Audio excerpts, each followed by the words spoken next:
ကျုပ်ကိုတရေကဟင်းချက်ရင်ဇပင်မှွေးပါလို့တဲ့အဲ့နဲ့ကျုပ်ကရွှဲ့ပြီးကတုံတုံးပစ်တာ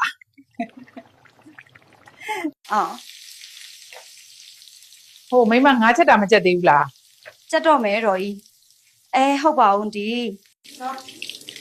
ဟိုကောင်မထမင်းယူလာခဲ့ပေးစမ်းနင်းနဲ့ငါနဲ့တွေ့အောင်မယ်လာစာကြတော့အပြစ်ယူခြင်းနဲ့ခိုင်းလိုက်ရင်တုံနေနေနဲ့ကျုပ်ဘာလုပ်တပည့်ကမျက်စိတောက်ထောက်ပြီးလိုက်ပြောတယ်ကျုပ်ကလည်းမကြိုက်ဘူးကျမတို့လိုဘဝတူတာတွေရှိကြလားပြီးရင်ငါတို့အပြင်ထွက်မှာလှုပ်เสียရှိတာလှုပ်ထားဟုတ်ပြီလားမလှုပ်ထားရင်တော့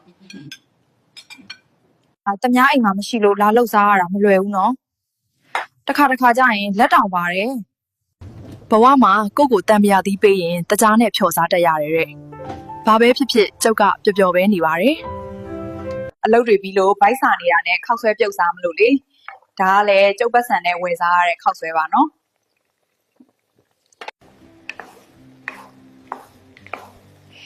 ခောက်ဆွဲပြုတ်လာစားကြပါအောင်နော်